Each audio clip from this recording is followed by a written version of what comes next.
GimKit is a game-based learning program that was developed by a high school student and his friends and stands out from some of the other game-based programs because of its game within a game style of play. So if you're looking to introduce a highly engaging program and mix up the way students review content, then I definitely recommend you stick around to learn what GimKit is all about. My name is Sam Carey, and this is my YouTube channel for the new EdTech Classroom.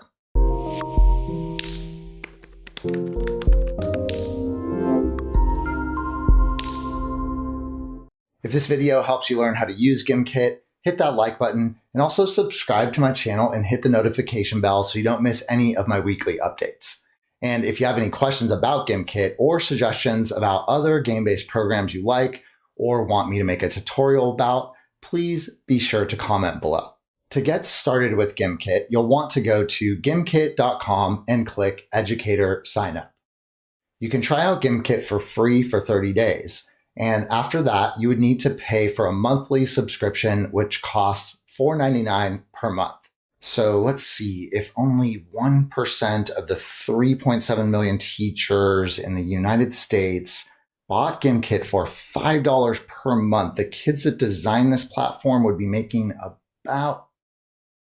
Wait, maybe I should be making a game rather than doing YouTube videos. After signing up for a free trial or purchasing access to GimKit, you'll be taken to the hub screen where you can choose from two different options, GimKit Live or GimKit Inc. GimKit Live is the game-based learning side of GimKit, whereas GimKit Inc. allows students to create and publish work. In this video, I'm going to show you how to use GimKit Live. The first option in the GimKit menu is to create a kit, which is essentially a bank of questions and answers that you can turn into different games. There, you can find any of the kits you've created and can choose to play a game with a set of questions live or assign that kit as homework. To create a new set of questions, just click New Kit. Start by giving your kit a name, selecting the language, and then choosing the subject. Next, you'll be prompted to choose a cover photo for your kit, which you can do by searching on Unsplash or including a direct image link. I'll search for an image about technology here and then click to add one I like. Now you'll want to start by adding questions to your kit. The first choice is to add questions manually. If writing a multiple choice question, start by writing your question, and then you can also choose a related image for that question. So if I write, "What is the largest ocean in the world?" I might want to search for an image of a globe to add as a visual cue. In addition to an image, you can also record your voice to make the question more accessible. Just click Add Audio, click to allow GimKit to use your microphone, click Start Recording, record yourself reading the question, click Stop Recording, play back the recording if you'd like, and then click Save to add the recording to your question. Next to each question and answer choice, you'll also see an option to access a symbols keyboard, which allows you to add letters with accents, currency symbols, math symbols, Greek letters, or symbols such as arrows. To get back to the regular keyboard, just click the spacebar. Then you'll want to start by adding your answer choices. I'll type the names of 4 oceans as possible answers. Instead of text, you can also add images as answers, but you can't use both at once. So if you want to do that, you'll need to delete the text and click the camera to add an image as an answer choice instead. Before saving the question, make sure you've selected which answer choice or answer choices are correct. If you forget this step, it will pretty much destroy your entire game, so don't forget to select the correct answer choices. To add another question, click Add Question, and instead of multiple choice, you can also add text input questions where students will need to write in the correct answer. Here, after you write your question, you'll also need to write the exact correct answer choice. Again, make sure that that answer is exactly the way you want it to be so it doesn't mess everything up. Another way to create questions for your kit is with flashcards. Using flashcards speeds up the process because all you need to do is write in your questions and answers and it will auto-generate incorrect answers for you. Better yet, I'd recommend starting off by using the question bank for question and answer sets that have already been created so you don't actually have to write your own questions and answers. To look for pre-made kits, just enter your key term and see what comes up. For example, since I've been building a quiz about knowledge of oceans and continents, I could search world geography to find several pre-made kits. Then you'll have the option to either add a single question to your kit by hitting the Add button, or you could choose to add all of the questions to your kit. So here I'll just scroll down to find some questions that are relevant for the kit I'm building and choose to add those. One thing to note is that the games in GimKit do work better if you create kits with lots of questions. Since the games are fast-paced, if you only include a few questions, students will likely end up answering the same ones over and over again throughout the game. Before assigning a kit to students, you'll probably want to create a class. Creating a class will help ensure that only students in your class join your games, prevents students from writing inappropriate names when they enter anonymously, allows you to view reports after assignments, and lets students pick back up where they left off in a particular activity. Once you've created a kit, you can choose Play Live, which is synchronous gameplay, or you can choose to assign a kit as homework. Note that the homework option isn't really a game so much as students just answering questions. GimKit is really built for live play, so let's choose that. And once you do, you'll see that you can choose from several different games that each have their own sets of rules and styles of game within a game play. I'll be showing you how each of these gameplay modes work.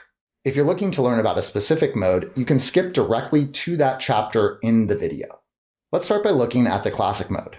In classic mode, you can choose for the game goal to be time-based, where students try to earn as much money as possible in a given period of time. You can choose to have the game be a race to earn an amount of money you can set, or you can choose all in, where students try to earn as much money as they can, but the game ends when all players earn a total fixed amount of money. So you can tell that a major component of these GimKit games is that they get to earn a bunch of money. Beneath, you can choose if you want to assign this game to a specific class. Then you can choose to give students starting cash so they don't begin at $0. You can set a handicap so students don't fall below a certain amount. You can turn on or off answer check to allow students to view the correct answer after answering incorrectly, though keep in mind that questions repeat in longer games, so you might want to keep this off. You can turn the music on or off, but the music is pretty awesome, so I'd recommend keeping it on. You can also allow students to clap at the end of the game, and unless you want to be driven insane, I would turn this off, and I'll explain more later. And then lastly, you can choose whether or not you want to allow students to enter the game late. Under the shop options, you can choose whether or not to allow power-ups, which are one of the main game within a game features, so I would recommend keeping them on.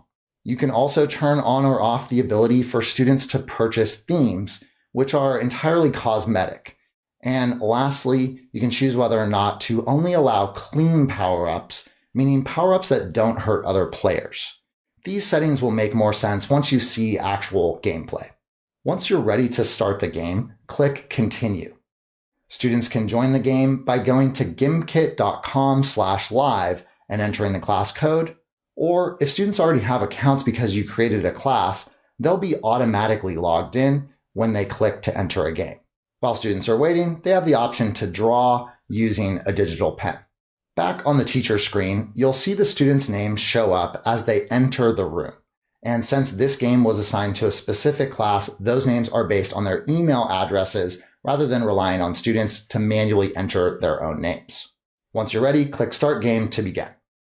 When playing the game live, it works best if students can see the teacher's screen as well as their own, because some gameplay information can only be seen on the teacher screen. For example, most of the game modes feature a leaderboard where students are able to see how they are faring in comparison to other students. This game also shows the cumulative amount of money everyone in the class is earning based on answering questions correctly or incorrectly. All of the games in GimKit are initially based on students answering the questions you created in the kit. If they answer a question correctly, they earn money. If they continue to answer questions correctly, the amount they earn will increase based on the streak amount shown above. Just playing this way, though, it would be impossible for a student to win, which is where the game within a game comes in. I'll show you how most of the game within a game elements work so you can explain them to students if necessary. But don't worry too much if you don't get all the gameplay ins and outs, because students will almost certainly pick them up on their own or with each other's help. After earning money, students can use that money to shop for items. Almost all game modes allow students to purchase the same upgrades, power-ups, and themes. Upgrades are the main way students can earn more money by answering questions correctly. For example, by clicking money per question, they can purchase an increase for the amount of money they'll earn per question. These increases level up as well. So as students earn more money, they can purchase higher levels to exponentially increase how much a question is worth. Students should also note that purchasing this upgrade will increase the amount of money they lose if they get a question wrong. The next type of upgrade is multiplier. With this upgrade, every dollar that comes in or out is multiplied. These upgrades are more expensive than the money per question upgrades, and similarly, they can continue to level up the multiplier in order to rapidly increase the amount earned per question. Streak bonuses are another type of upgrade. This upgrade increases the amount of money earned when students answer more than one question in a row correctly. Lastly, there's also an insurance upgrade, which limits the penalty for answering questions incorrectly. So again, much of the gameplay revolves around students trying to make as much money as possible.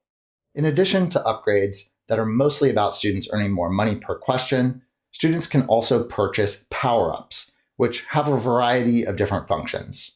Some of the power-ups help the student who is answering the question, such as Streak Saver, which prevents a streak from resetting, whereas other power-ups harm other students, such as the Icer, which freezes other students and doesn't allow them to answer questions or visit the shop for a period of time.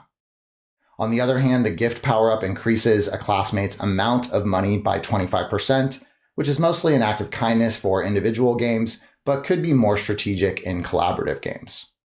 Some power-ups, such as the Shield, protect a player from being attacked by other players. The negative power-ups add another layer of engaging gameplay, but if students end up focusing too much on attacking each other, or if you just want to keep everything positive, then you can always turn off negative power-ups in the game settings. When a player purchases a power-up, that power-up doesn't go into effect until the player manually selects to use it. Lastly, students can also purchase theme upgrades, which don't really do anything except change the color of a student's screen, as well as change the color of their name background on the leaderboard. So in some ways, the more expensive themes are mostly just about showing off. Since I set this classic mode game to end based on time, the winner is determined based on who has earned the most money at the end of 10 minutes. In addition to seeing overall placement at the end of the game, you can also access a report to see your class's overall performance. If you left the clapping feature on, students can clap indefinitely at the end of a game by clicking repeatedly on the screen. The clap feature is definitive proof that teenagers designed this game, not adults, and I know I will definitely be turning it off. Okay, that was the classic mode, where students compete against each other and try to earn the most money. Now let's look briefly at the team mode, which is similar, except in this mode, students compete together in teams. The settings for team mode look mostly the same, except you'll need to decide how many players will be on each team. Since I set the last game goal to be based on time, I'll set this one to be a race toward earning a fixed amount of money. Once students have logged in, you'll want to click Make Teams, which randomly puts students in a team. Click Reshuffle if you want to change who is on a team, and then when you're ready, click Start Game. The main difference with team mode is that the cash students earn for answering questions correctly is earned for the entire team as opposed to an individual. Next, let's check out The Floor is Lava, a game mode distinct from others because it is fully cooperative. In The Floor is Lava, everyone works together to try to keep the entire class above the lava. This is a game mode where it would be particularly important for students to be able to see the teacher's screen because students will need to see how close the lava is to overtaking the blocks. As the teacher, you also have the power to speed up inevitable doom by hitting the blue button to manually increase the lava height. Just like the other games, students can still purchase upgrades and power-ups to earn more cash for the questions they answer correctly. But to stop the lava from overtaking the building, they need to use their money to build. The more money they spend on a building project, the more blocks they can add to the building, and the more expensive building projects, such as the staircase, also take longer to build and won't rescue the group immediately if the lava is close to overtaking the building. Once the lava reaches the top, the game ends, and both screens will display the lava survival time that your class can set as a goal to try to beat next time. Now let's check out the humans versus zombies game. Like team mode, you'll need to initially set students up in teams. For this game though, you can only set up 2 total groups, zombies and humans. The objective of this game is to last longer than the other team, and each team's health automatically decreases as the game progresses. In addition to all the regular upgrades and power-ups, players can use cash to sabotage the other team to deduct their health points. Or, if their own team's health is running low, they can pay to repair their own health, as well as pay to strengthen, which increases their team's maximum health capacity. The game ends when one team runs out of health points. Sorry, humans. The next game is Infinity Mode, or what used to be called Thanos Mode in a nod to the Avengers. Just like the main villain in the Avengers, in this game, students use the money they've earned to purchase Infinity Stones, each of which costs an increasingly larger amount of cash. Just like other power-ups, students have to manually activate the stones for them to show up for the rest of the class to see. This adds another strategic element to the gameplay, as students can hide stones from the group and then play them all at once. There's another nod to the Avengers in this end screen that won't make any sense to most adults out there. Another game mode is Boss Battle. In Boss Battle mode, you'll be prompted to choose a boss from your class list. Let's choose Sam here. And then the entire class works together to defeat that single player. Gameplay works similar to other modes, except in this mode, students have an individual balance of money to use for upgrades and power-ups, and the team also accrues earnings together as a group as they attempt to beat the boss. In Super Rich mode, students play against each other similar to Classic mode, and the difference is that students can earn significantly more cash for answering questions correctly, though items in the shop cost more as well. This is also the type of gameplay mode where negative power-ups really come into play, and students can choose to pay for power-ups to do things like deduct money from other students or pay to shield themselves from attacks. In hidden mode, important game stats are hidden from view, so students can't see who is winning on the leaderboard, nor see the total amount of money they have made during the game. Then in drained mode, a student's account balance automatically drains over the course of the game, causing players to need to work harder to earn enough money to win. The last 2 Gimkit game modes are the most unique and have styles of play that differ significantly from the other games. The first is Trust No One, a game where students have to work together to find imposters in the group and then vote them off the ship. You'll notice that the game configuration options are different from the others here. You can choose the number of imposters, the number of investigations per crewmate, the reliability of investigations, whether or not students can run public investigations and hold student-called meetings. And until you better understand the game rules, it's best to just leave these configurations the way they are. After watching a short introductory video about the game, each student will find out their role, either imposter or crewmate. If a student is chosen as one of the imposters, they'll also be told who the other imposter is if you have more than one. In Trust No One, players still answer questions, but rather than money, they earn power, indicated by lightning bolts, and can only earn 1 power unit per question. Instead of a shop, students use the power they've earned in mission control, where they'll have different options based on whether or not they are an imposter or a crew member. For example, imposters can remove investigations, which decreases the total amount of investigations crew members can run. They can also run fake investigations as a way to disguise that they are an imposter, choose to prevent crewmates from ever appearing on the clear list, which will make that crewmate look suspicious, or put on a disguise so that they can appear as a crewmate when someone investigates them.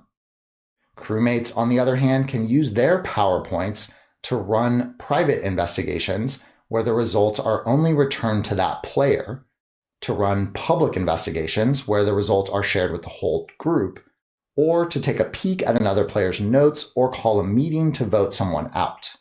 The basic idea is that crewmates run investigations on other players as a way to weed out who is an imposter. Anytime they investigate an imposter, they'll get the result back that the investigation was inconclusive. Whereas if they investigate a crew member, the result might be inconclusive or might show up as all clear. So if a single player is investigated over and over and continually has inconclusive investigations, that person is likely the imposter. Of course, it isn't that simple, since imposters can use disguises and appear as though they are a crewmate when they actually aren't. The results of investigations are also kept in a player's notebook, which can provide clues as to whether or not a player is an imposter. Fake investigations run by imposters, for example, will only show that people have been cleared, which is why crewmates might want to pay to peek inside of someone else's notebook. Once a player thinks they know who an imposter is, they can call a meeting, which will pull up everyone's personal notes that they can look over on their own screen. Once students have finished their discussion, the teacher clicks Start Voting, and then each student will vote who they think is the imposter. After votes are tallied, a dramatic video will play unveiling whether or not that person was actually one of the imposters. And even after being voted off the ship, students can still play and use the power they accrue to help out other players. Gameplay for Trust No One is layered and relatively complex. And GimKit even has a strategy guide that you and your students can read to learn more about how to improve at the game. The last game is Draw That, which is similar to Virtual Pictionary. Draw That is also significantly different from other games because students draw their responses as opposed to answering multiple choice questions or writing in answers. When you start a Draw That game, you'll first be prompted whether or not you want students to draw kit questions or kit answers. And then when configuring the game, you can choose which terms you want students to draw. So if some of the terms for your answer choices wouldn't work as well for a drawing game, you can remove those terms. You can change the duration of each Pictionary style round, and to make it easier or more difficult, you could change the percentage of the term that is revealed throughout the round. The default is set to 50%. Other Draw That specific configurations are for showing student guesses as they make them in real time, which can also help the group figure out the correct response by seeing each other's thinking. And there's also a speed bonus for students who guess the correct answer faster than others. After students have joined and you start the game, you can pick which student will be the first drawer. Then students select which term they want to draw and begin sketching it out on their board. On the teacher screen, you can see the letters slowly reveal to provide more clues. Students see this too. And you can also see when other students guess the correct answer. In this case, the drawer earns points for the fact that other players guessed correctly, and students who guess the right word get points too. In this next drawing, you can see that students are having more difficulty figuring out the word right away because you can see their guesses coming through live. Like I mentioned, projecting student guesses is a way to support the entire class with figuring out the right answer because students can build off what others are thinking. GimKit also automatically filters out inappropriate words, and if a student posts something that the filter deems inappropriate, their responses will no longer show up on the public board for the duration of that game. The winner of Draw That is based on the total number of points students earn for drawing and guessing words correctly over the course of a game. As you can see, GimKit offers many highly engaging game-within-a-game features that have the potential to make it hugely popular with students. If you have any questions about GimKit or suggestions about other game-based learning programs you like or would like to see a tutorial about, be sure to comment below. Thanks so much for watching my video to the end. If you're interested in learning all about how to use instructional technology to increase student engagement, personalize instruction, provide authentic learning experiences, improve communication with families, optimize your organization systems, and so much more, then check out my online course, The 21st Century Classroom. In the video description, you'll find a link to 21centuryclass.com where you can learn more about the course as well as sign up for the latest enrollment updates. In the video description, you'll also find the link to my website where you can find additional resources for teaching with technology, as well as links to my social media accounts on Twitter, Facebook, Pinterest, LinkedIn, and TikTok, where I post 60-second quick tips about teaching with technology. Thanks again for watching and have a great week.